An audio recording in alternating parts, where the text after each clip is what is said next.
Today we have Temple, who is a dietitian, and we're going to cover how to start taking steps towards reversing prediabetes or diabetes if you have it, how to lose weight through choosing the right foods for your body, and how to maintain or restore your metabolic health through the lens of a dietitian. So Temple is a dietitian who helps women lose weight. She has her own unique story of how she lost weight and even put PCOS in remission and improved her fertility through hormone balancing via a low-carb ketogenic diet. Amazing. We can't wait to hear about that. Can you tell us about what you do, how you help people, and then a little bit of your background and how you became this sort of nutritionist dietitian, which is hard to find these days?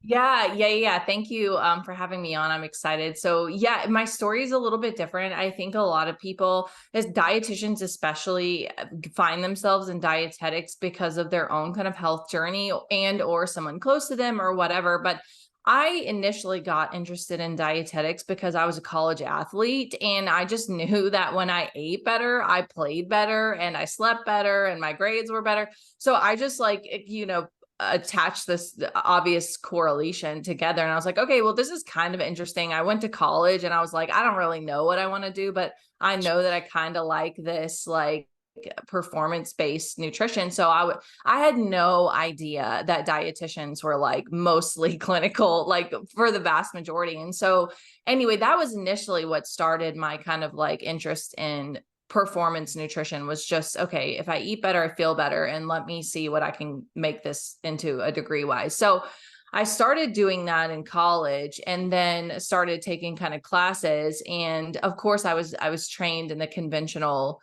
dietetics, education, the whole grains, lots of carbs, 65%, all of that, that you think dietitians learn, it's all true. And so, long story short, I ended up finding myself on the other end of, or I call myself a rebel dietitian, because I got really sick. Honestly, I was very metabolically unhealthy. I was like probably about 70, 80 pounds overweight. I had lost my period. I was, I had full PCOS, I had hypothyroidism. I was just struggling and I was really eating pretty good. I wasn't eating a standard American diet. I was following what I was taught in school. I was eating a lot of whole grains. I was eating a lot of legumes. I was eating a protein. I was avoiding saturated fat. I was doing what I was taught, and I just kept getting progressively sicker and worse off. And I was just getting so frustrated with like, why wasn't this working? And so I just kind of tossed it all to the wind. And I read two books that I talk about on just about every podcast interview, everything that I'm on, because they really were completely pivotal in my career change. The first one was Why We Get Sick by Dr. Bickman. That one really was like totally pivotal. And then The Obesity Code by Dr. Fung. I read those two and I had I call it a young life crisis. I was like, oh my gosh, everything I have learned is so wrong. And so I started loosely following some of these guidelines. I mean, very loosely. Like I just started to cut back on like bread and like fruit sugar and just mildly cutting back on things. And I started to just immediately drop weight. My cycle returned really quickly. So, and that's when I really found myself on the other end of the dietitian spectrum in the kind of alternative dietetics realm, if you could call it that. Wow, that's an amazing story. And I will link those books below because those are fantastic resources for people and can open your eyes to, oh, wait, there's some other ways to eat healthy that might fix the problems that I'm having. So who do you help today? What is your typical client? Yeah, my typical client, I really have a passion for women. I mean, I spent a lot of my dietetics career in the VA hospital. So I come from a strong military background. My entire family, men, served in military. So my initial career move was in the VA hospital, which I totally loved. And it was it was so, I feel very blessed to have worked there. And so I worked with almost all men. There was some women in the VA, but mostly men, very metabolically challenged men, especially. If you know anything about the VA, they tend to have veterans, they tend to suffer a lot of diseases that the regular population doesn't in a higher amount. So I say all that to say, I kind of made a career switch and started working with a lot of women. And so, I try to really help women find a lot of food freedom. Dieting without dieting is kind of how I like to call it. I think when people get their blood glucose under control and they really harmonize their hormones, it's so freeing when it comes to food. You don't feel that bondage of like being controlled by cravings and all that other stuff. So yeah, my like clientele is really, I would say, women anywhere from 20 to 75 in that large age range, just struggling with food, struggling with metabolic issues, and just really wanting to feel better in their own skin and feel more comfortable weight wise, for sure. Yeah, and I follow you on Twitter. That's how I was initially Yeah. introduced to you, which is your content's great. And then you have an amazing Instagram profile. So I do want to say, or Instagram account, excuse me. I want to say that the principles that you teach are very applicable to men as well. Oh, So totally. I just want to be clear, your target audience is women, but like you have Yeah. great advice for men and women. It just Thank you. it's eating the right food. So I don't want to lose all the men on the site Yeah. this Totally. channel, because this is really important for just Yeah. humans.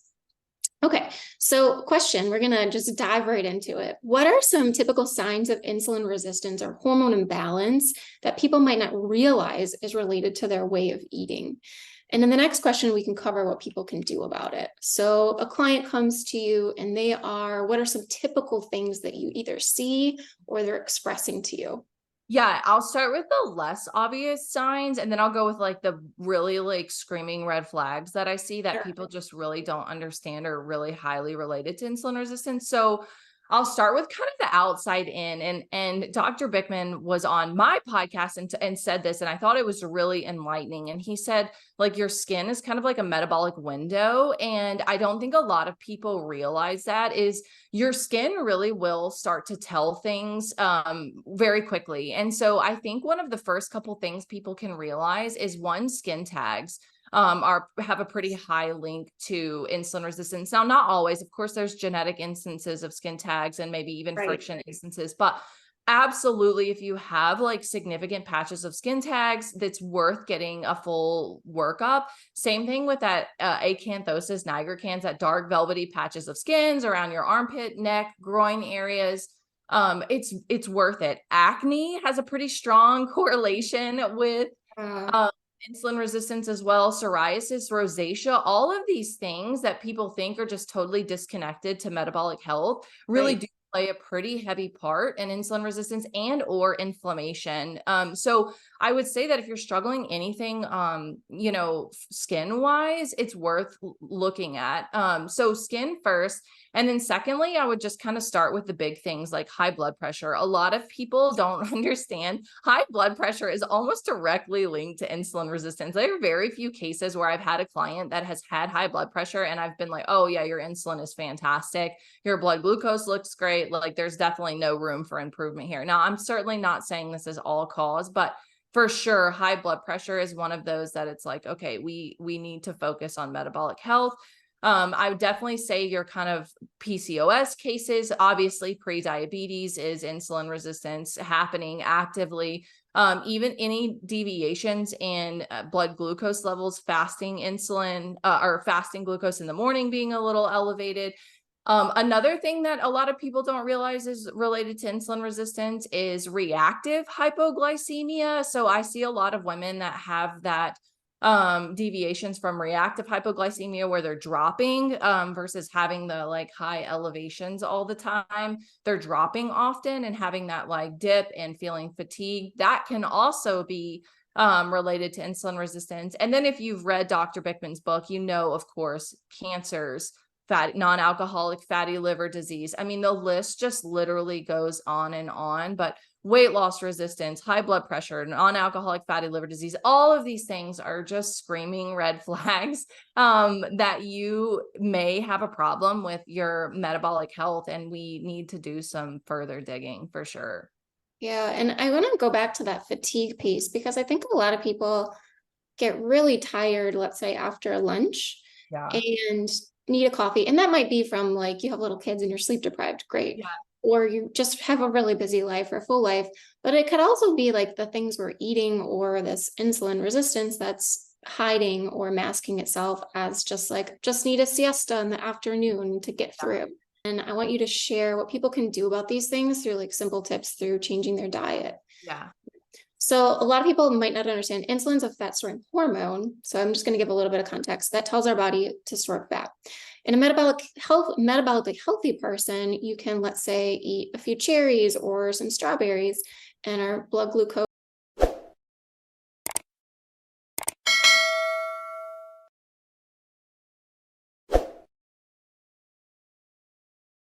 that way, pre-diabetic or even diabetic, perhaps from around the clock snacking, excess carbohydrates, refined specifically, and sugar, their system is impaired. So they no longer have that ability for the insulin to bring their blood glucose back down to baseline, which creates some problems. And your doctor might tell you you are maybe pre-diabetic, and fine, we're just going to watch it.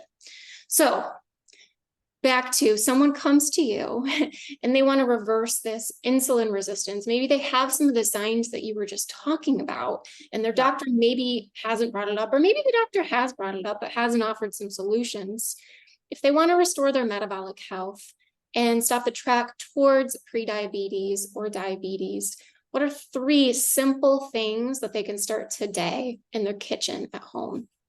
Yeah, so I would first definitely say you need to prioritize protein at every meal. Protein really is king macronutrient when it comes to controlling cravings, staying satiated in between each meal, not feeling the need to snack all the time. If you're getting enough protein, like 99% of nutrition problems literally go away. So protein is really, really crucial. And this is one that I would say most people don't get enough of. They think they're eating enough of, but in reality, they really, if you get down to tracking, you look at the numbers, the vast majority just do not hit the protein goals. So if I could just like hammer down on one of them, it is hitting protein goals. Really, truly, a lot of the problems we see with people snacking all day, feeling fatigued, all of it, never feeling hungry, comes back down to not getting enough protein. And by default, when you consume enough protein, you often get the right amount of fat with it.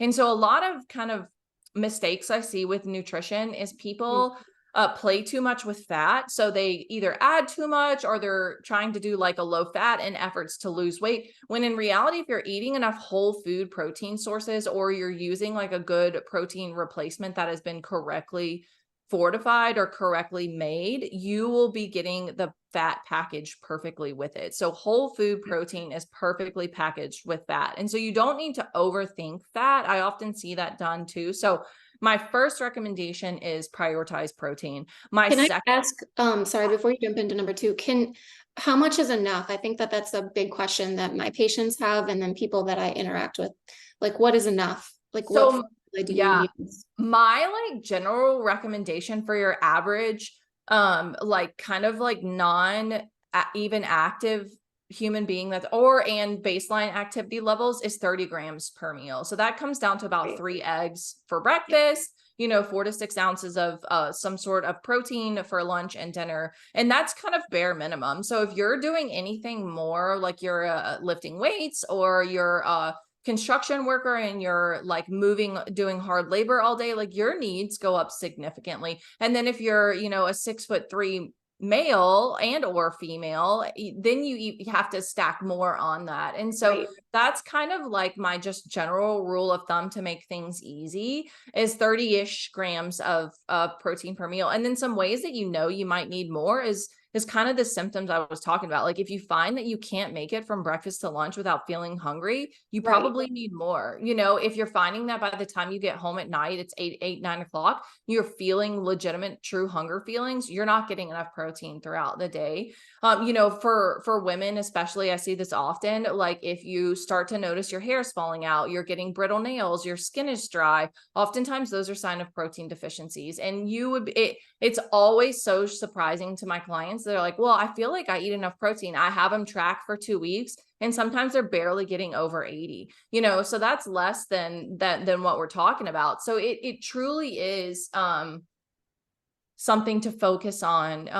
And I always say, I don't want people to be attached to a tracker, but if you have really truly no idea kind of where your numbers are falling, I think it's a good idea to maybe give it 2 weeks and just try tracking just to see like where you're landing.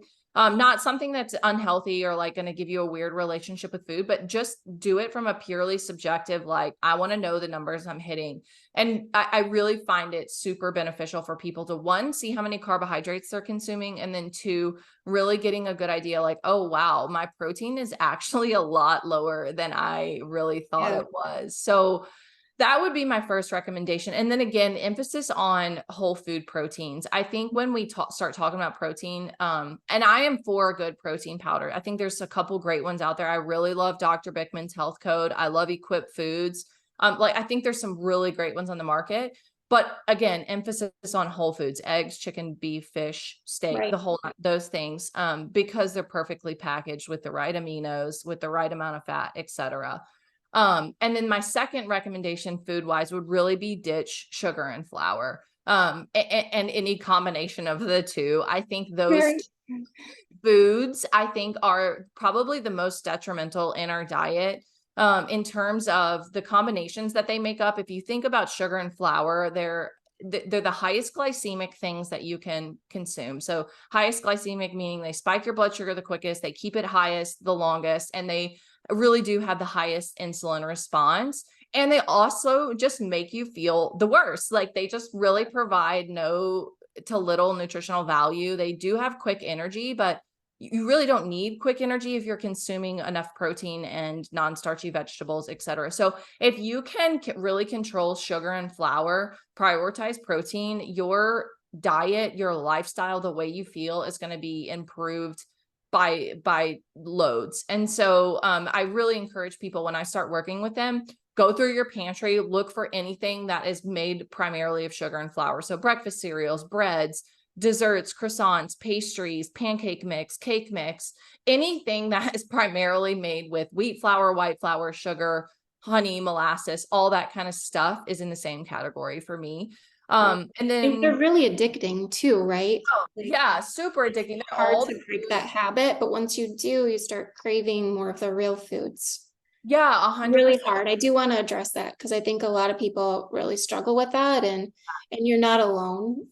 They're addictive on purpose, but you can do it. Yeah, you can. And I also tell people, give yourself a lot of grace. The first 2 weeks are absolutely the hardest. And the best thing and the most helpful thing is if it's out of the house, you're going to set yourself up for success. Whereas, if you're keeping stuff around, it can really lead to that, like, okay, restriction binge, where if you've gotten rid of it, you've kind of set your commitment straight, and you're eating enough protein, the chance of success is high for you. But don't beat yourself up if you have a slip up. Just get right back on board and keep trying. It's a journey for everyone. So, and nobody's perfect by any means. There has been many times I've gone back to those addictive foods and then jumped right back on board, and that's totally okay, as long as we're just taking baby steps in the right direction.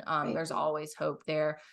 And then I would say my third kind of just recommendation is do your best to cook most of your meals from home.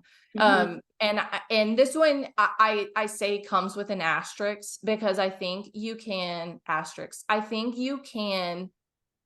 do eating out well. I think you can do this, but overall, there's a couple of issues with restaurants. One, the vast majority of what they serve carbohydrates wise are the cheapest foods on the market. Right. So carbs are so cheap. That's why you don't get free chicken and beef when you go to a restaurant. You're getting free chips, right? You're getting free bread. You're getting the cheapest food on the market.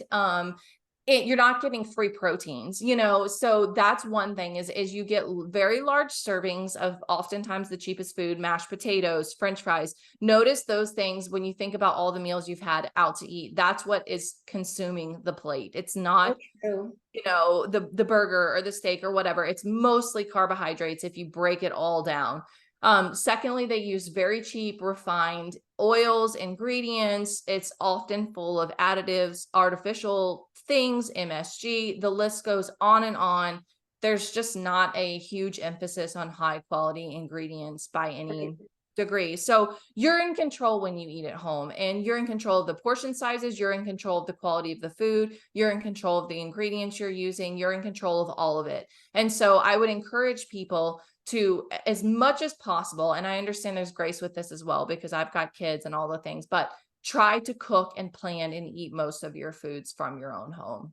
Yeah, I love that tip. I'm a huge proponent of that. And really, I mean, restaurants are fun. It's great to be social. I don't think we're saying like don't go out to eat, but I think maybe going back to like it's a special time, it's a special treat, and really it's really expensive right now. So So expensive. it's an Yeah. easy sell. Yeah, yeah. And when I go out to eat, I really do try to make it like cherished time with friends and or Sure. my husband. And what I'll do, like if I don't want to get a huge entree or something, I'll pick like a healthy appetizer. Like I'll get vegetables and hummus or something that is a little bit more like I'll eat beforehand and pick something that's a little bit in my diet wheel and fits more into my lifestyle. But yeah, I think that you're absolutely right. It's nice to not go and spend $100 every time you go, And I Yeah. think that those are like when people hear that, they're like, oh yeah, this is common sense. I can do that. But Yeah. it really it carries a lot of weight coming from a dietitian.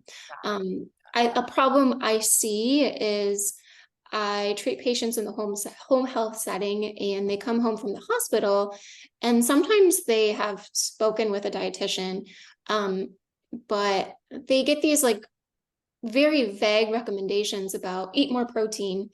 And what's hard is I think they see it as, well, I better order some Ensure or Boost on Amazon.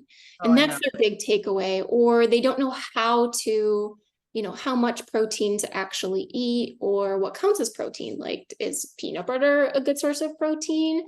Should I be eating chicken? I think it's really helpful for you to really like lay it out with like a clear recommendations. Yeah. Let's go back to Ensure and Boost. Yeah. So um, I talk a lot about this on Twitter. I'm sure and Boost hate me and my Twitter account, but my patients view it as this like medicinal elixir. And it's so expensive. It's not cheap. It is No. not cheap stuff. And most of my patients are older adults, like on a limited income. And it's filled with seed oils and sugar, and nobody even likes it. They No. like sip it down like it's medicine, like it's like cough syrup, like it's something they have to take. So what's going on? Like, why is this living in the hospital? Why are so many doctors, nutritionists, dietitians literally prescribing this to patients? Yeah, What's happening? I wish I had a good answer to this. I was baffled. My first year as a dietitian, so I was like a float dietitian. So I covered like all the wards when people took maternity leave, all this, which it was great because I was Right. able to see all this stuff. But I spent some time in home care. I spent some time on oncology, the whole thing. And I was appalled when I looked at my first bottle of Glucerna and Ensure, and I was thinking in my head, oh my goodness, this is just full of palm oil, corn syrup solids. Like it's just absolute garbage. Like people are far better off making an ice cream milkshake at home. Like Far literally, better off. Like it's literally. no different. Yeah, it's literally no different than taking ice cream and blending it up with whole milk. Like it, I mean, that's actually better than That what would you're. be better. Like you could add some canola oil if you wanted to really Yeah, make like like I sure. remember thinking I was so confused. And I remember even more so confused when I was working on the oncology ward, because I remember thinking this is a tragedy. Like, how are we giving people that are literally fighting for their very lives on chemo, on radiation, like they need everyone deserves top quality, but like this is the highest risk people, they cannot afford to be promoting inflammation in their body right now. It was just, yeah, there's no good answer to this. It all comes down to money and incentives and hospital contracts and all this other stuff. But I remember as a first year dietitian, I remember thinking, I will never prescribe this stuff. I will tell people, make this stuff at home. So I came up with recipes, and I looked online for recipes to make like weight gaining shakes Yeah. and like nutrition shakes at home. And I told people like, this stuff is a waste of money. Like, and don't get it because it is, Yeah, it's a tragedy. There's no good answer for this because I have no idea why. It ultimately comes down to hospital contracts with these Abbott and different companies that are pushing this stuff. But it is truly ultimately you are better off getting whole food ice cream and mixing it with milk and going from there. At least you know you're getting better ingredients. So yeah, Ensure doesn't like me either. Glucerna doesn't like me either. None of these. There's No. several more too for like if you get into like renal and stuff like that. Oh I yeah. forgot the one with it starts with an N or a V or something. But yeah, it's just a mess. Oh It's an yeah, like absolute mess. that is to me like the saddest one. Well, they're both sad. Yeah. So I have a lot of patients on dialysis or who are, undergoing chemo right now. And Yeah. that's what they're, like you said, it's what their doctors are recommending. I recently had a patient and their nephrologist told them to drink 3 a day. Yeah. Like Yeah. just like forego food, like on dialysis. But I mean, that is like almost as much sugar as like a can of Coke. So I know. like recommending like 3 of those. Yeah. I will link below. I'll get that from you, some of your recommendations about what to make, and then my own recommendations, because there is a need for it. Like a patient might not be able to tolerate chewing and they need some nutrients, or they're going through chemo and that like nothing sounds good, but there are alternatives. And I think that Oh, that's what totally. we need to focus on is, Yeah. okay, this isn't great, but here's what you can have instead. So Yeah. I Yeah. appreciate it from you. This is a fun one, and maybe controversial. Are there any concepts you had to unlearn from dietetics Oh from yeah. nutrition school in order to get to how you practice today, and then restore your own health? You kind of covered them a little bit, but let's Yeah. talk about that a little. Yeah, yeah. So, and some of these may not be necessarily from school, but may just be Sure. like total dietitian groupthink that happens right now. So, I would say a couple of them that just come to mind really quickly is one, there's this whole thing that has been going around for years of like everything in moderation, and I Mhm. really don't like that mantra. That may work for some people that are very metabolically flexible and super fit and in shape. They may be able to eat everything in moderation, but we know statistically speaking the majority of people are not in shape. The vast majority of people are very metabolically unhealthy. I mean, it's over 90% now, research backed. They know that the vast majority of people are not a in good enough health to be eating quote unquote in moderation sugar is what I'm specifically referring to. Yeah. And so I do not like that.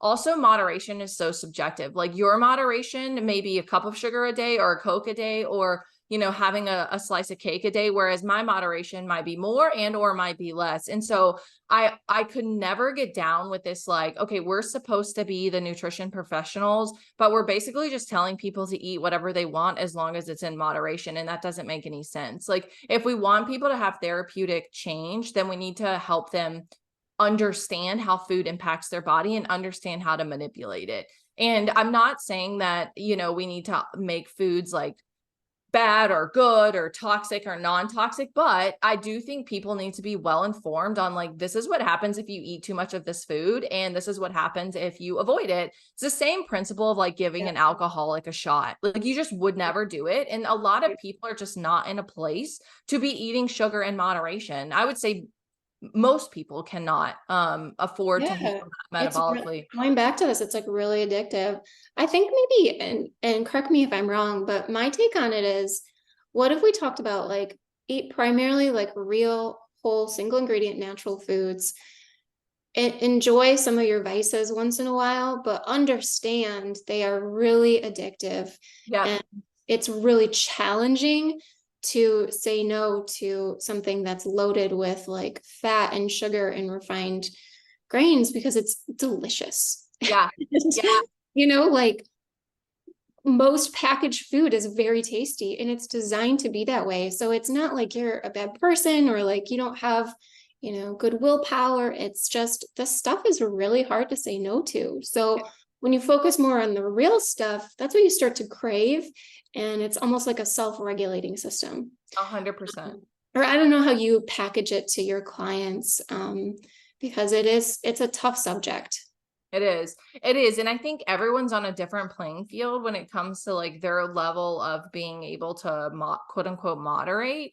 And so it's hard to navigate because you know, some people are able to literally take one bite of something. I think they're in the minority, but you know, some people are a little bit better, whether they're an abstainer or a moderator, et cetera. Whereas if someone sits down with a bag of candy, they're not going to be able to stop until the whole thing's gone. And so it's one of those things you have to approach with individuality and just help that client through it. But I do agree. I think that helping someone understand how this food affects the body, how it affects your long-term health, and then also helping them understand there's alternatives.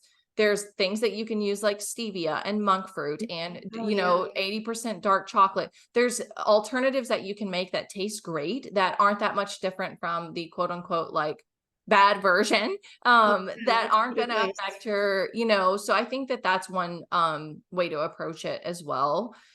So that's kind of one thing I really had to relearn. The second thing I had to relearn, and I talk about this a lot because I still get trolled online about this, is cholesterol. It is, I still battle cholesterol and red meat and saturated fat every single day. There's such this paradigm about eating. It really comes down to eating whole food. Like they're eating real protein sources comes with cholesterol. Like it just does. By design, it's how it is. Yeah, we've been doing this since the beginning of time, and we did not have near the disease rates 200 years ago that we're dealing with now. So it's like, how are we going to blame the protein that's been around since the beginning of time? Or is it this processed food that we've just started to consume? So it's this cholesterol paradigm and stuff that I've had to battle quite a bit and unlearn from school, which is fine because I know we're all on the same boat with that one. And so that's been a fun one to try to navigate and help people understand, especially when switching to more a low carb, real food style way of eating. People really get scared of this. And I have seen nothing but improvements in people's cholesterol levels, and then trying to explain like, okay, but are you taking into consideration your triglyceride levels and your fasting insulin? Because that's a real risk of stroke and heart attack. And so explaining all of that and trying to get someone to understand that when they've been bombarded by the media and bombarded by mass publications and bombarded for 10, 15 years about fearing egg yolk, it's an uphill battle. So I'm sure you face that quite a bit. Oh yes, every single day. And it's not even like things that we're trying to correct from decades ago. I mean, I still have patients come to me and they're like, you know, my doctor said I can't eat red meat and egg yolks anymore. It's like, okay. And I don't even know what to say at that point. So I'm so glad I get to interview you because I can point them to this discussion you and I are having. But yeah, I mean, people are so afraid of strokes and heart attacks, and those are scary things. They are things to be afraid of, but I think, like you said multiple times during this conversation, when you start to eat real food, the chronic modern diseases go away on their own. They do. Lastly, Temple, where can people find your content? What is your handle on Instagram? And I'll link this below, but and you have such a great account. So I think that you're a good person to follow for someone who either wants to maintain what they're doing, get inspiration, we all need it, or start their journey. Yeah, you're sweet, Lenny. Thank you. So I'm on Instagram at the.ketogenic.nutritionist. And then I'm on Twitter at I'm on Twitter at Temple Dietitian, but I'm on everything else as the.ketogenic.nutritionist. So yeah, y'all find me, reach out, DM me. And I appreciate you having me on. This was a lot of fun. Yeah, this was so great. And I can't thank you enough. Thank you so much. I learned a lot and I hope my listeners did as well. Thank you. Yeah, absolutely. You take care.